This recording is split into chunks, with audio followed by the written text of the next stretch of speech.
You only need to know 3 things about me. But the only important one is probably the last of the 3. 1. I am the leader of this population, this world.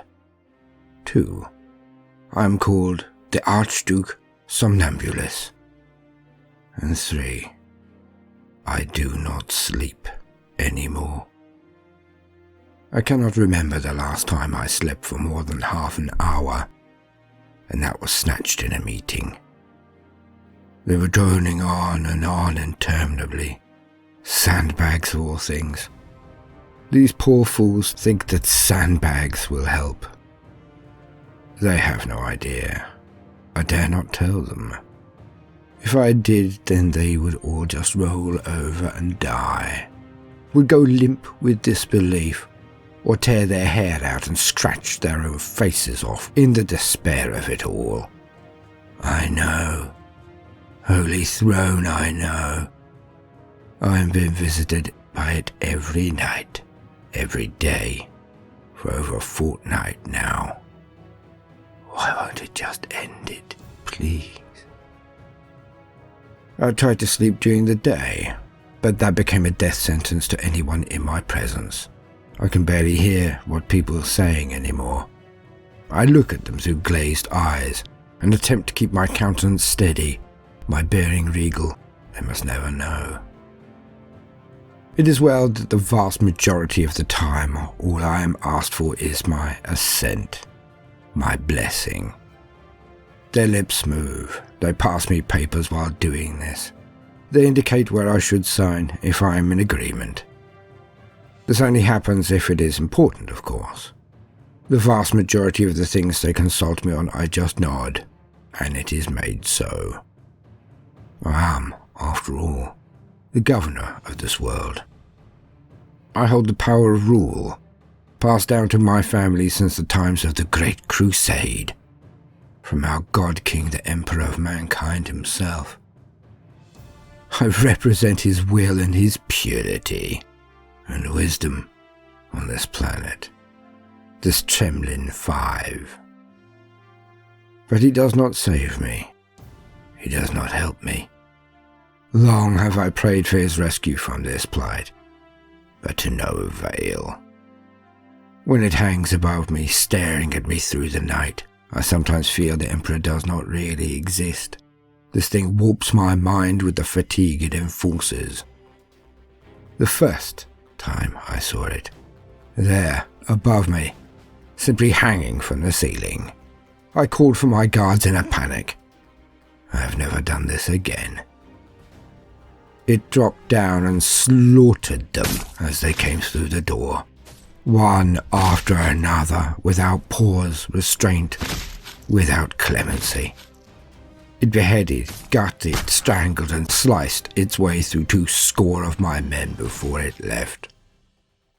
But it returned the night after.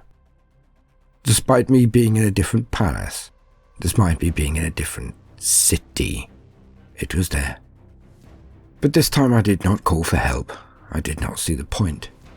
I glared at it myself and even tried to raise a lasgun toward it. But no, it was too fast. It was on the floor next to my bed before my eye could catch the movement. It broke my hand and arm in 1,000 places, taking the las pistol off me with ease. I barely resisted screaming. It was one of the bravest things I had done in all of my long and privileged life. But I ate the pain.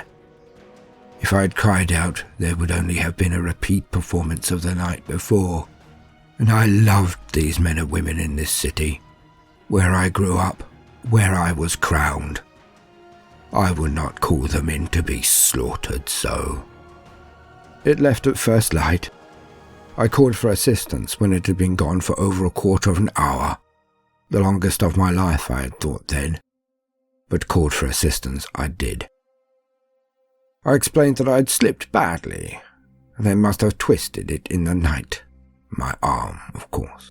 The apothecary did not believe me, really, but he performed as intended. He had heard of the thing that haunted me. His eyes were like a shark's when he nodded and diagnosed pain relief and an augmetic brace to repair the wound. I took my pain relief sparingly the day after, for it made me drowsy. I was at home in the broad daylight when I took too much on that day and dozed off. My people let me, those kind and darling fools. But I was taught my lesson. When I awoke out of my sedation, it was to a room bathed in blood, festooned with the parts of my attendants and closest manservants. I wept for hours before calling to inform the military of my situation. It was dealt with calmly but swiftly. They suggested I move continent, be placed in a bunker, or be sent off-planet. If I moved, what would it do? Commit a rampage across our world until it found me again? If I slunk into a bunker, would it not find me, and then not only slaughter the men and women around me, but then exact revenge as punitively and painfully as before? If I left the planet, would it not just move its attentions to others who take on the responsibility of my position, my person? I cannot let that happen. I will not execute my people so. Thus I shake with the levels of stimulants my system, and dread those hours of night, for I go to my chambers, am assisted to change, and I get into my bed and wait, staring at the ceiling, pretending I will sleep so my attendants leave, but I do not, as it makes just enough noise to let me know it has arrived. I stare up at it all night. If my eyes close, it lets saliva drop onto my hands or feet or chest, anywhere I can cover, but always it is painful.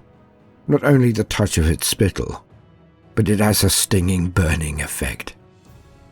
So I lay there each night staring at it, going slowly insane, passing my days looking at all around me in wonder that they have not yet given up, but witness their morale drop day by day by day as they watch me become a ghost. They know it really. They all know. They can see it in my eyes. We are all going to be eaten by the Tyranids. I know we are. I look at the evidence every night. But they can see it in my eyes. I just want it all to be over. When will it be over? Please, tonight, let it kill me.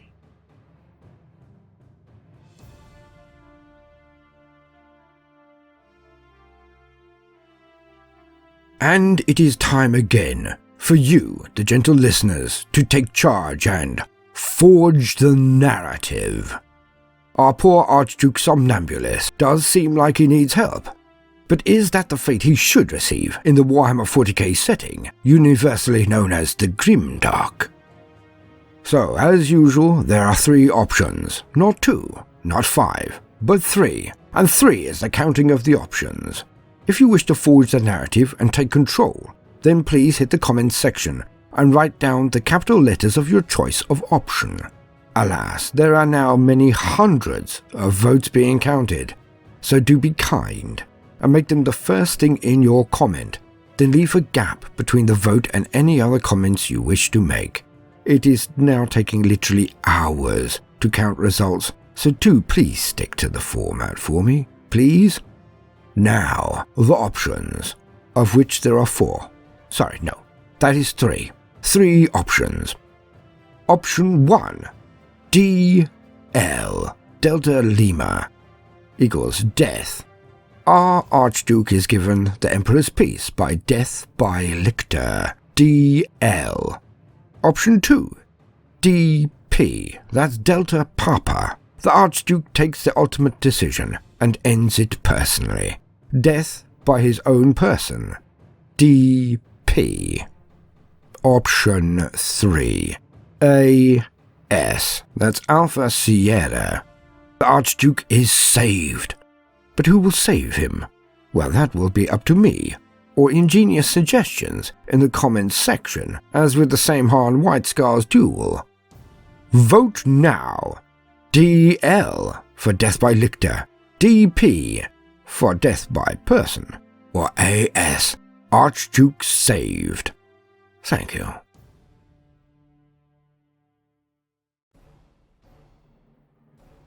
Welcome, gentle listener. I am Baldermort, and I wish to introduce you to the splendor and terrors of the Warhammer 40k universe. Today, we shall be discussing one of my favorite nasties from the grim darkness of the future, the Tyranid vanguard organism known as the Lictor. Now, let us lean on existing wisdom to give us the basics of the Lictor and its evolved hero beast, so to put it, the Deathleaper. To quote, Lictors. The Lictor is a highly specialized development of the Tyranid warrior bioform, specifically adapted to fill a scout role in the vanguard of the Tyranid advance. Lictors rove ahead of the main body of a swarm, seeking out pockets of resistance to be eradicated and native lifeforms to be absorbed.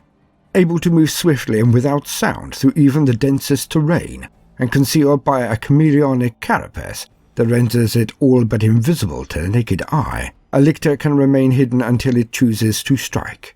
It can wait motionless for days, unnoticed by its victims, an unseen herald of approaching disaster. Lictors are not instinctively aggressive, as they are created primarily to locate prey for the wider swarm. Lictors are opportunistic hunters and therefore tend to stalk their quarry from the shadows, avoiding confrontations where they would be vastly outnumbered or outmatched. A Lictor will often pick off its prey in ones or twos, while they are separated from their comrades, sometimes retreating for days at a time before launching out further attacks. When the time comes to strike, Lictors are brutally efficient, with a whole arsenal of bioweaponry that includes mantis-like claws, talons that could pierce steel, barbed flesh hooks, and feeder tendrils. The feeder tendrils are tipped with sharpened bony plates that can pierce a victim's skull as easy as they poke through his eyeballs and the sockets behind. They are used to lobotomize victims, so that the Lictor can swiftly devour its brain and absorb its memories. Thus, in death, the enemy reveals more to a Lictor than it ever did in life, betraying the whereabouts of comrades and exposing any weaknesses that might be exploited. Yet fearsome as the Lictor is as a physical foe, it has an altogether more deadly purpose than simple slaughter. Stalking Lictors exude a pheromone trail which draws other Tyranids. The larger the concentration of prey, the stronger the response and the more irresistible the lure. So it is that even killing a Lictor is no guarantee of survival, for the creature's mere presence ensures that the swarm already knows where its prey can be found. After that, it is only a matter of time. Deathleaper. Of all mankind's phobias, it is the unknown and the unseen that command the greatest fear. The pious people of St. Caspelans came to know such fear because of a single Tyranid organism. A solitary Lictor has such ruthless efficiency that many believed it was in fact a demon sent to punish them. So apt at avoiding detection was this predator that the first its victims knew of its presence was when clawed talons plunged into their back. All across the missionary world, watchguards and sentries mysteriously vanished, only to be found days later with their skulls pierced and their brains sucked out. Before long, the soldiers of the St. Caspelan Defense Force were jumping at every shadow, frightened by any mysterious sound, and advancing only with wary trepidation on their patrols, their fears heightened by the unseen beast and the grisly death that awaited them. The scared soldiers of St. Caspelan named their predator in a vain attempt to salve their fears, a name uttered only in hushed whispers. They called it Deathleaper. The rumours of Deathleaper spread like wildfire through the superstitious population, and with each telling, the tales of carnage grew. That Deathleaper was created as Hive Fleet Leviathan's ultimate assassin seemed clear. but who the Lictor was seeking out remained elusive. This only increased people's anxiety.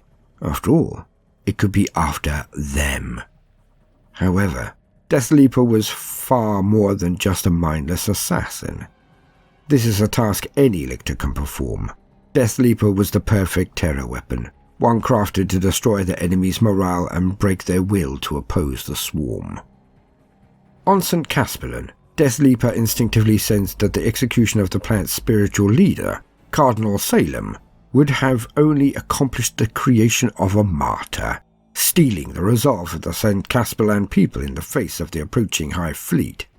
Instead, Deathleaper infiltrated the Cardinal's cathedral bunker and slaughtered his advisors, hacked through his bodyguard, and left only the prey leader himself unharmed, covered in the blood and viscera of his closest aides.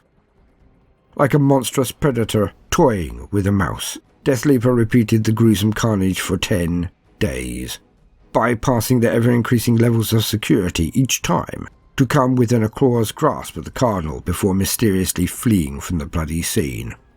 The knowledge that the Tyranid assassin could eliminate him at any time was more than the Cardinal's sanity could take.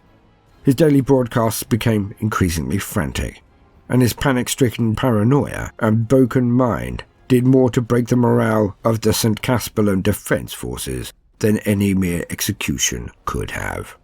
Days later, St. Caspelin was devoured with barely a shot fired. This process has since played out on scores of worlds, where an organism matching Deathleaper's appearance and behaviour deployed by several different hive fleets to subdue and terrify their prey. End quote. Lictors are terrifying in many ways, as their image is already in existence in our collective psyches, where a gene stealer is the shadow of the xenomorph from Aliens, charging in and killing guard indiscriminately. The Lictor more shadows the dark terror of Alien, the first film in the franchise. It hunts and it hides and it leaps out where necessary, but also it uses its silhouette and placement to break the nerve of the crew while picking them off one by one. 2 films, 2 types of Tyranids, equally lethal in their trade, and for their purpose they were built, were blurted out by the hive mind through the Norn queens who serve it. A Lictor on the battlefield is one thing. There the gene stealer is more the speed and more likely to inflict real damage to the enemy. But in the hive, in the times before the attack, the stealers may form their cults, but it is the Lictors who execute, who hunt and slay and devour the leaders and the generals of any resisting planet. I hope you can see from my tale at the beginning, these beings are the things of nightmares. For the Genesis, and here we're going slightly off script, are they developments from the eating of space marines by hive fleets and absorbing of their abilities? The hive always absorbs the base abilities of races that it has eaten, consumed. The fact Lictors can consume people's brains to gain their memories seems congruent with this hypothesis, for that is exactly what Space Marines can do. But it is not a fact yet, to the best of my knowledge. Another curveball I would like to add to the pot is this strange observation. Isn't Deathleaper's modus operandi similar to the actions of Night Haunter? Did one of the Night Lords get, perhaps, eaten by a hive early? Just perhaps. I'm sure the comments section will bay for my blood again on that one, but I couldn't resist. Again, just a fun observation, certainly not canon, but Deathleaper does tend to mimic the exact operation of the Night Haunter. Licky, as I call my Lictor, is one of the most annoying of all of the models in my collections. But why do I say this, gentle listener? Because of the fluff, which is to say that which we discuss here today, the lore of the Lictor.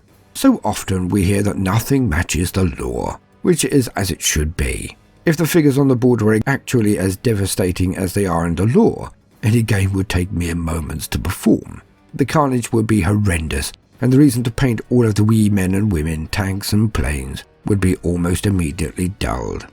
So we have what is a game of 2 sides, and has much fun involved, and the potential for real drama. but it is not possible to perform games that involve the godlike beings that can swipe half a dozen men off the face of existence with the mere single wave of a wand, hand, paw or sword. Although the Primarch grade models are there for some eventualities and larger games, narratively I have always been more interested in the troops, the lowly grunt through to the grizzled veteran or the elite specialist at the maximum. But in Licky there is no winning for moi. I feel he is not a Deathleaper, not a hero, so I shall be able to field him with joy. But he is strange. Licky has high strength and can threaten anything and anyone on the board, if he is lucky and they are not. He can disrupt and annoy and contain people I am playing with, hampering their plans and knocking them off their concentration. Always out of fun, of course, though. But Licky rarely does anything on the board, as I get excited by the time he can pop out of the shadows and dive on an unpredicted leader, HQ or unit. I pop him out each time and just go a bit insane. So as I say, he rarely does anything of worth, because I do not use him as he is supposed to be used.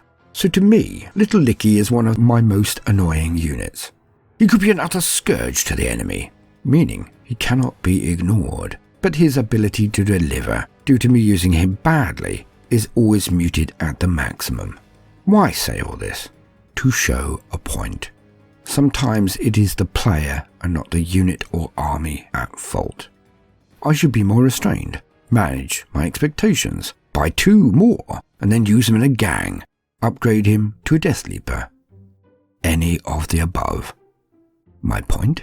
If you are going to ask for a guide on a list, for the love of the Emperor, the 4 Lords of Chaos, the Greater Good, Gork and Mork, the Silent King and Kayla Mention Kane, ask them how they would deploy, advance, attack and counter with it too, please. But if you have the patience, if you have the ability to look at yourself and say, okay, what did I do wrong? Then you will either get to know the units you have, or get to know the units you want to use, and then acquire them, and then be able to use them to their best. All models want to win every now and again, or even to lose with honour, giving a good account of themselves. But the best list is always your list, the one you have honed, with your own experience. Be your own man or woman, build your own army, learn. And while you learn, don't always look at your army and sigh and tut when you feel it lets you down, when you lose badly. Every so often, do an Eastern lament, or merely give them a knowing, sorrowful nod. If you fail them, let them know that you will do better, and you will not let them down again. Then, laugh at yourself, and know that you have just spent a few moments ignoring your problems, and you continue to play even when your friend had left. It's why we do it. To relax. To have fun. I have been Baldermort, your faithful servant. If you have enjoyed this introduction to the Lictor, then please do consider liking and subscribing. If you are a regular gentle listener and see the worth in what we are doing, then please do consider supporting us on Patreon or sharing this video, if you deem it worthy. Now, no matter what you do today, do laugh at yourself every now and again, and always make sure you try to make some time for fun. Toodaloo.